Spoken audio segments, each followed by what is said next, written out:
Bem-vindos ao The Real Economy e a Londres, um dos mais importantes centros financeiros do mundo. Nesta edição, vamos focar-nos na proposta de uma União Bancária Europeia considerada chave para a prevenção de uma eventual nova crise financeira. Neste programa, vamos analisar o que funciona e o que ainda gera confusão nesta União Bancária com Sharon Bowles, a Presidente da Comissão dos Assuntos Económicos e Monetários do Parlamento Europeu. Vamos também ver a forma como vão ser afetados não só os bancos, mas os governos e os cidadãos. Poderá esta União mudar a face e a natureza do sistema bancário? Prevenir uma nova crise? Sabemos que, através desta crise na zona euro, alguns bancos se revelaram grandes demais para que os países os pudessem regular e suportar. Por isso, não foi de estranhar que cerca de 40% do PIB europeu fosse disponibilizado para ajudar os bancos nestes últimos 5 anos.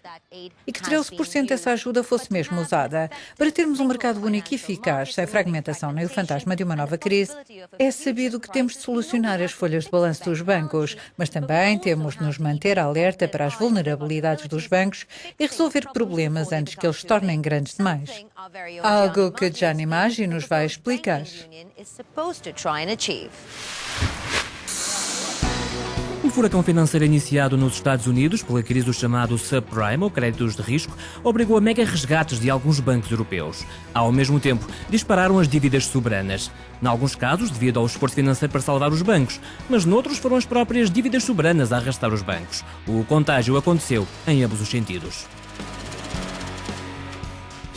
É imperativo quebrar este ciclo vicioso onde a crise circula entre, por um lado, as derrapagens das dívidas públicas e, por outro, as folhas de balanço dos bancos que ameaçam transformar-se em fundos de cobertura de risco. A solução é a União Bancária, mas a aplicação desta medida é ainda controversa e com uma abordagem muito prudente pela Alemanha. Quando olhamos para o sistema francês, notamos finalmente a existência de poucos grupos bancários, enquanto na Alemanha o número de grupos bancários de todos os pequenos bancos e por aí fora é extremamente importante. Por isso, quando mudamos as regras, a forma de funcionamento desses sistemas como um todo vai mudar de forma radical e, dessa maneira, alterar todo o financiamento da economia. Acredito que, apesar da atual controvérsia, tanto a Comissão Europeia e a política francesa de um lado e a Alemanha do outro vão acabar por convergir. Existem duas abordagens ao tema, mas os objetivos fundamentais da União Bancária são maioritariamente partilhados. Foi confiada ao Banco Central Europeu a responsabilidade de supervisão, algo que até agora tem sido realizado pelos bancos centrais de cada país. O BCE pode realizar testes de stress em bancos selecionados, mas para completar esta prevenção é preciso uma cura, um mecanismo único de resolução de crise. É isto que a Comissão Europeia propõe e que está agora nas mãos dos Estados-membros. E pronto, já sabemos por que precisamos disto na Europa. Mas o que é que significa de facto União Bancária? Este é o nosso curso intensivo.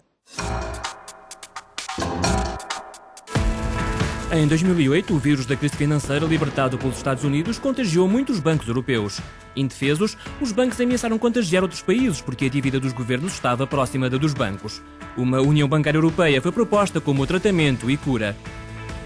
O tratamento preventivo está já em curso com um único código de regras para os bancos europeus e um mecanismo único de supervisão para a zona euro que vai cuidar dos bancos e garantir que eventuais problemas sejam identificados a tempo.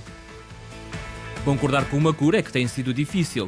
Por um lado, surge um mecanismo único de resolução cujo objetivo é encerrar bancos problemáticos com custos mínimos para os contribuintes. Depois, o regime único de garantia de depósitos cujo objetivo é proteger quem investe e garantir tratamento igual aos depositantes.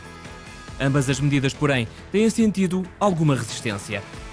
A transparência deste processo irá revelar se a Europa tem ou não uma união bancária saudável.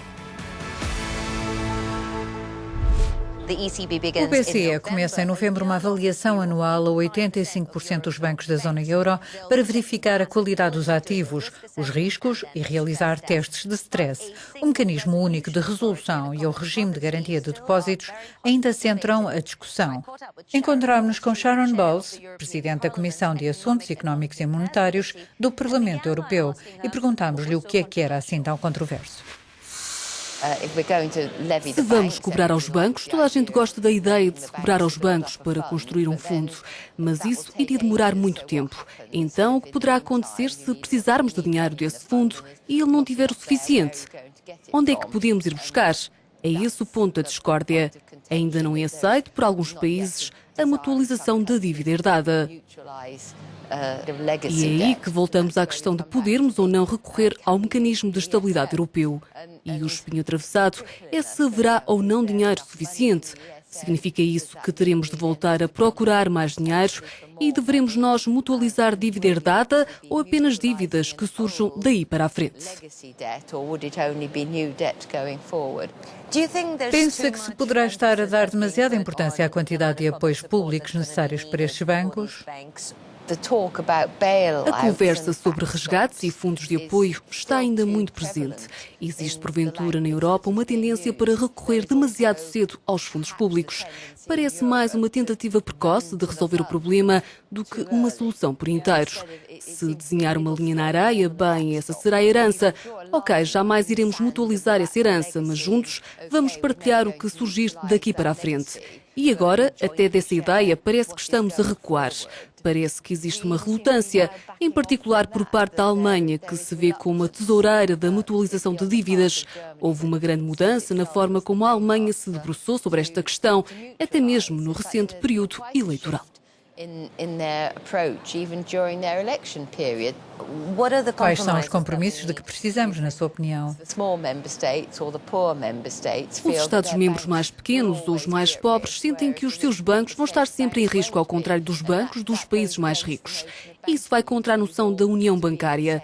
Temos todos de estar no mesmo lugar, igualmente seguros. Por isso, tem de existir um fundo de apoio que completa o círculo. Todos devem de arregaçar as mangas e assumir os mesmos supervisores, o Banco Central Europeu, a aplicar as mesmas regras para todos os bancos europeus. E com isso, haverá uma responsabilidade conjunta se tudo correr mal. Já continuamos daqui a pouco a conversa com Sharon. Agora vamos destacar os 5 maiores bancos europeus recapitalizados durante a crise. São do Reino Unido, da Irlanda, de Espanha e da Alemanha. No total, 60 bancos europeus receberam ajuda. Outros não tiveram tanta sorte. Giovanni Maggi, da Euronews, deslocou-se a Portugal para tentar perceber se uma união bancária poderia ter evitado o trauma.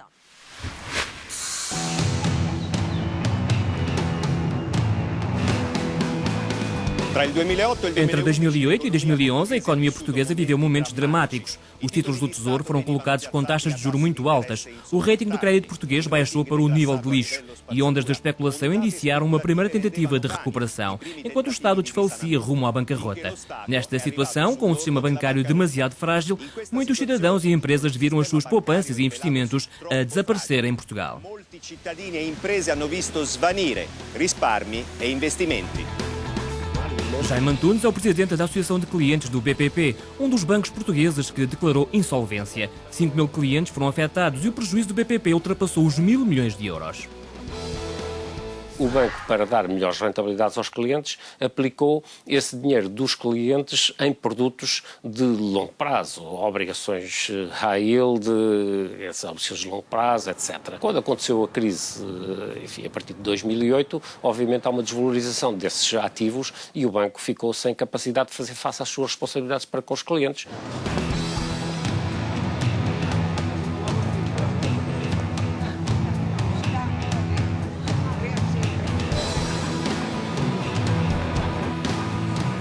Os clientes que aplicaram nos produtos de private equity ou ativos, enfim, com mais algum risco. Mas há alguns casos recuperaram 50%, 40% e há o caso limite da private financeiras em que as pessoas perderam a totalidade do capital. Para salvar Portugal foi aprovado em 2011 pela União Europeia e pelo FMI um plano de resgate de 78 mil milhões de euros.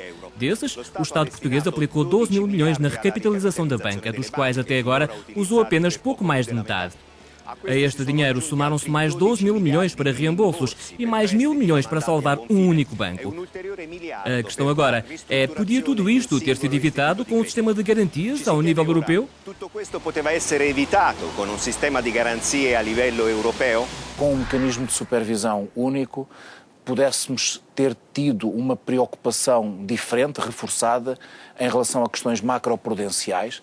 Talvez a questão aqui se colocasse mais até ao nível da supervisão comportamental do que da supervisão prudencial, muito mais do que a tecnicidade de realizar mais stress tests, por exemplo, ou de obrigar os bancos a um nível mais elevado de reporte às autoridades de supervisão. O que é preciso ter um know-how muito mais detalhado sobre como funcionam os bancos. Para prosseguir a conversa sobre a União Bancária Europeia, temos Sharon Bowles. Obrigado por continuar connosco. Se já houvesse União Bancária tal como está hoje desenhada, podíamos ter evitado a situação vivida em Portugal e as coisas que aconteceram em Espanha?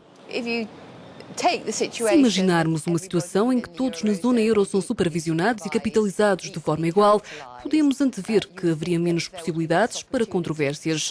E claro que alguém já teria olhado para o risco sistémico entre muitos dos bancos mais pequenos, como por exemplo o grupo espanhol das Cajas. Por isso, não é uma questão que se possa colocar, porque a União Bancária surge lado a lado com todas as outras alterações que temos vindo a fazer para tornar o sistema bancário mais seguro. Acredita que poderemos ter algo parecido com a União Bancária original num futuro próximo, ou será uma versão mais diluída? Parece-me que vamos ter uma versão mais diluída do que a versão original, mas muito em breve, porque as garantias de depósito já eram. E talvez as medidas de financiamento não sejam também tão concretas quanto esperávamos. Já temos a supervisão. Penso que vamos ter um mecanismo único de resolução e algum tipo de cobrança sobre os bancos. O que falta é a possibilidade de haver algum recurso financeiro ao mecanismo de estabilidade europeu. Penso que vamos ter alguma margem de recurso, mas não muita.